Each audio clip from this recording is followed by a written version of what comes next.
पिछले वीडियो में मैंने बताया कि कनाडा और ऑस्ट्रेलिया जैसे देश जो हैं, वो अपने यहाँ बाहर से दूर देशों से आ रहे लोग जो हैं, उनको स्वीकार नहीं कर पा रहे हैं, उनको जो है अकोमोडेट नहीं कर पा रहे हैं, ठीक है?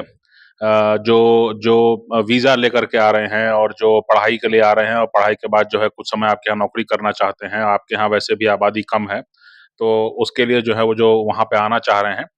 तो उसको जो है अकोमोडेट नहीं कर पा रहे हैं और उन्होंने जो है अपने जो नियम है वो काफ़ी कड़े कर दिए हैं और उनको ऐसा लगता है कि जो है बड़ी संख्या में जो है डेमोग्राफी चेंज हो रही है उनके यहाँ, है ना? तो एक तो ये है मुद्दा कि अ, जो कनाडा और ऑस्ट्रेलिया हैं, ये अमेरिका के सबसे नज़दीकी मतलब ये दोगलापन बताने के लिए आपको मैं ये उदाहरण दे रहा हूँ, है ना? कि अमेरिका के सबसे नज़दीकी जो देश हैं, है ना? अमेरिका के सबसे ख़ास देश है, सबसे ख़ास मित्र देश हैं, जो अमेरिका के लिए जान दे भी सकते हैं, जान ले भी सकते हैं। है ना? तो ये जो है ऑस्ट्रेलिया और कनाडा जो हैं, ये 2 देश जो हैं वो बाहर से आने वाले जो पढ़ाई के लिए छात्र हैं या जो काम करने के लिए जो हैं वो लोग हैं, दोनों के संख्या पर जो है वो कड़े प्रतिबंध लगाने की तैयारी में हैं, लगा चुके हैं। इसको जो है उम्मीद है कि आने वाले समय में और कड़ा ही किया जाएगा। अब सवाल ये उठता है कि एक एक तरफ तो ये हो रहा है कि जो बाहर से लोग आपके यहाँ दूसरे देश से जो है नाव से या विमान से कितने ही लोग आ जाएँगे, है ना? कितने लोग आ पाएँगे इस तरह से? लेकिन उन पर वो संख्या भी जो है वो बर्दाश्त नहीं कर पा रहे हैं, जबकि कनाडा और ऑस्ट्रेलिया को आप नक्शे पे देखेंगे, दोनों बहुत बड़े देश हैं, भू-भाग के हिसाब से काफ़ी बड़े देश हैं। तो वो जो संख्या है उसको स्वीकार नहीं कर पा रहे हैं। लेकिन दूसरी तरफ जो है, आप देखिए दूसरी तरफ जो है, जो अमेरिकी एम्बेसडर है, जो अमेरिकी राजदूत है, वो यहाँ पर आकर भारत में या पाकिस्तान में या ईरान में या म्यांमार में या बांग्लादेश में या जो है चीन में या रूस में आके क्या बकवास करता है? वो बकवास करता है कि विमेन लेड डेवलपमेंट होना चाहिए, ठीक है? अब विमेन लेड डेवलपमेंट होने से समस्या क्या है? कोई समस्या नहीं है। समस्या इसलिए नहीं है क्योंकि जो है, जो विमेन लेड डेवलपमेंट का कॉन्सेप्ट डेवलप हुआ था पश्चिमी देशों में, वो तब हुआ था, जबकि वहाँ पर आबादी गिरने लगी थी और उनको लगा कि अब हमको मार्केट सँभालने के लिए और हमको जॉब में बनाए रखने के लिए हमको जो है अब औरतों को भी जो है शामिल किए जाने की ज़रूरत है। दुनिया में कितने देश को आप जानते हैं जहाँ पर कि जो है औरतों को, लड़कियों को भी जो है वो कंपल्सरी जो है मिलिट्री सर्विस करना ज़रूरी होता है। वो इज़राइल एक देश है, क्योंकि इज़राइल में आबादी कम है तो इसलिए वहाँ पर जो है लड़कियों को ज़बरदस्ती जो है उनको ये रूल बना दिया गया है, कि उनको जो है मिलिट्री सर्विस, पुलिस सर्विस करना ही है ना? क्योंकि वहाँ आबादी कम है। अब भारत में जहाँ पर कि इतने बड़े पैमाने पर जो हैं लड़के हैं, जिनको कि काम की तलाश है और जो एडजस्ट कर रहे हैं, जिस तरह से जो है तकनीकी विकास हुआ है, जिस तरह से टेक्नोलॉजी का विकास हुआ है, जिस तरह से जो है मशीनें कई काम कर ले रही हैं, जो पहले जो है मनुष्यों के बिना संभव नहीं था। उसमें जो है लड़कों को किनारे रख कर के जो है जो है विमेन लेड डेवलपमेंट की जो है बार-बार दोहराते रहना, ये कहीं न कहीं उस उन समाजों में लड़कों को अपराधी बनाने की, उनको अपराधी दिखाने की और उनको अपराधी बनाने की जो है साजिश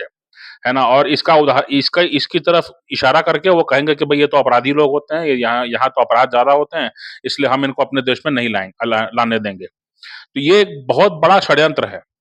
जो लड़के हैं, जब वो उपलब्ध हैं बड़ी संख्या में, तो आपको ये कहना चाहिए कि यहाँ पर जो है एम्प्लॉयमेंट कैसे होगा? आप ये कहते हो कि लड़कियों को एम्प्लॉयमेंट दो, लड़कियों के उसमें हो, तो इसमें समस्या ये है कि जब लड़के बाहर बैठे रहेंगे, वो बिना काम के बैठे रहेंगे, है ना? बड़ी संख्या में उनके अंदर फ्रस्ट्रेशन जमा होते रहे और उसके बाद में आप लड़कियों को काम दे रहे हो, लड़कियाँ जो हैं वो काम करना चाहती हैं कि नहीं चाहती हैं कि क्या है, वो भी मंशा नहीं है, वो भी आपने एक तरह का आपने थोप दिया है एक कल्चरल नॉर्म कि अगर अमेरिका में लड़कियाँ काम कर रही हैं, तो यहाँ भी करना चाहिए, है ना? अगर यहाँ नहीं कर रही हैं, तो भई यहाँ पर तो ऑलरेडी खेतों में भी काम करती हैं महिलाएँ, भारत में। अगर वो वैसी आवश्यकता हो, अगर वैसी उनको लगे कि हाँ, ज़रूरत है, तो वो करती ही हैं। है ना? तो अभी आज मैं कहीं पढ़ रहा था किसी मैगज़ीन में कि कोई चेन्नई में कोई महिला है, वो शहर में मतलब वो गाँव से शहर में आई थी, तो उसको लगा कि जो है वो अ, ताज़े फल और सब्जियाँ जो हैं उनको उसको ताज़े सब्जियों का उसको उसको काफ़ी एक चस्का था, तो उसने अपने छत पर जो है, उसने जुगाड़ करके जो है वो सब्जियाँ उगाना शुरू कर दिया और इसीलिए उसको उसकी कहानी और वो 12 साल से ये काम कर रही है। और उसको जो है वो अच्छे पैसे भी मिलते हैं, मतलब अपना पैसा बचता भी है चूँकि बाज़ार से सब्ज़ी नहीं खरीदनी है और उसके बाद में जो ज़्यादा उत्पादन हो जाता है, वो बाज़ार में बेच करके वो पैसे भी कमाती हैं। तो पैसा बचाना, पैसा कमाना तो जो उसको शौक है वो तो कर ही रही है। तो कहने का मतलब ये होता है कि अगर किसी समाज में पाबंदी हो लड़कियों पर, तब तो आप ये कह सकते हैं ये कि मतलब वहाँ पर जो है लड़कियों को भी बाहर आना लाने देने की ज़रूरत है। जब आप जान रहे हैं कि यहाँ समस्या क्या है, समस्या ये है और इस बात को यहाँ के राजनीतिज्ञों ने उठाया है, अग्निवीर पर सवाल उठाया गया है। अग्निवीर पर सवाल इसलिए उठाया गया कि ये कहा गया कि भई 4 ही साल की नौकरी से क्या होगा,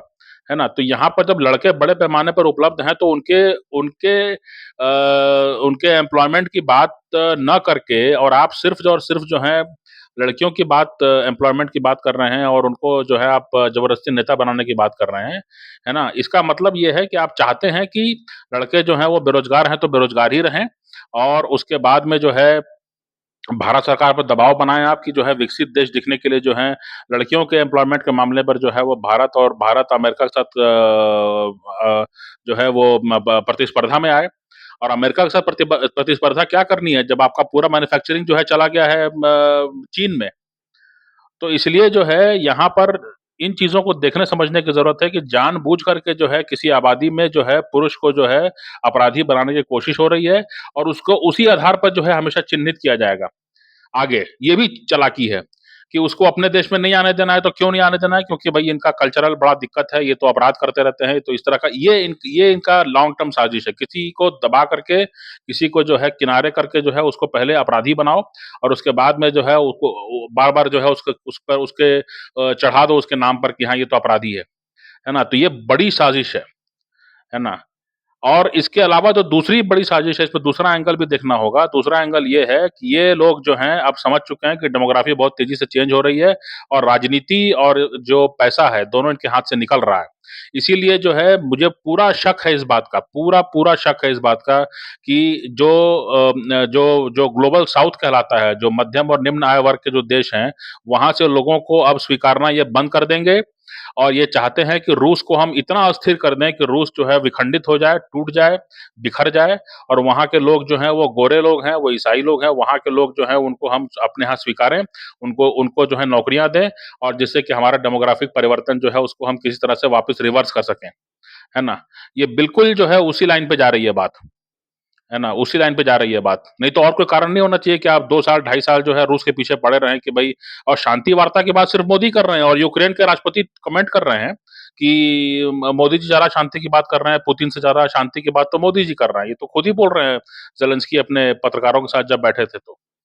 तो शांति की डायलॉग और डिप्लोमेसी की बात जो है सिर्फ और सिर्फ मोदी जी कर रहे हैं ये बात सही है। लेकिन समझने वाली बात ये है कि पश्चिमी देश जो हैं वो यूक्रेन को जिताना भी नहीं चाहते हैं। वो ये भी नहीं चाहते हैं कि जो है लड़ाई रुके क्योंकि वो चाहते हैं कि लड़ाई जितनी लंबी चलेगी उतने अर्थव्यवस्था को नुकसान होगा रूस की अर्थव्यवस्था को और वहाँ की जनता में असंतोष पनपेगा और इसको चलते जो है हो सकता है कि वहाँ पर जो है कोई धरना प्रदर्शन निकल आए या कोई जो है ऐसा कोई रेवोल्यूशन कोई ऐसी कोई मतलब कोई तख्तापलट वाली बात जो है वो करना चाहते हैं जिसके बाद जो है पश्चिमी देशों का रूस में घुसना, वहाँ के संसाधनों पे कब्ज़ा करना, वहाँ के टेक्नोलॉजी और सारे जो जो जो टेक्निकल इंस्टीट्यूट्स है उस पे कब्ज़ा करना और वहाँ के लोगों को अपने देश में ला कर के जो है जो जो लो वेज जॉब्स हैं वहाँ पर उनको भर देना, जिससे कि जो है अफ्रीका और एशिया के लोगों की ज़रूरत ना रहे उनको, इसके लिए पूरा ये षड्यंत्र रचा जा रहा है। पूरा पूरा षड्यंत्र रचा जा रहा है। और इसीलिए जो है भारत इस बात को समझता है, भारतीय सरकार को इस बात को समझती है और इसी कारण से जो है वो इसके कोशिश में है कि जो मतलब रूस के साथ जो है संबंध जो है वो बनाए रखे जाएँ और आज जो है वो भारत रूस से जो है सबसे ज़्यादा तेल खरीद रहा है। चीन से ज़्यादा जो है भारत रूस से तेल खरीद रहा है क्योंकि वो चाहता है कि रूस टूटे नहीं, रूस में जो है पैसे की कमी मत हो, वहाँ पे अव्यवस्था मत फैले क्योंकि ऑलरेडी जो है पूरे पश्चिम एशिया में अव्यवस्था फैली हुई है और जो है तख्तापलट के कारण जो है और बांग्लादेश में अव्यवस्था फैल गई है। यही चीज़ वो चाहते हैं कि बाकी भी रूस में हो जाए ताकि ताकि जो है वो भारत के सामने कोई चारा ना रहे और वो जो है बिल्कुल अमेरिका की शर्तों को मानने को मजबूर हो जाए। है ना? तो ये बहुत बड़ी साजिश है। आपके समाज के भीतर भी और आपके समाज के बाहर जो आपके आस-पड़ोस है, जो आप जहाँ से आप व्यापार करना चाहेंगे, जिनके साथ आपकी अच्छी दोस्ती है, उनके साथ भी जो है आपके रिश्ते खराब करने की कोशिश है। तो इसको लेकर के सजग रहने की ज़रूरत है और जो है भारत की जनता और भारत का सरकार जो है वो दोनों मिल कर के काम करें और जो है ग्लोबल साउथ के नेता के रूप में भारत है वो दुनिया भर में इस नैरेटिव को जो है बल दे जिससे कि जो है पश्चिमी देशों का जो ये जो कुटिल कोशिश है, ये सफल ना होने पाए।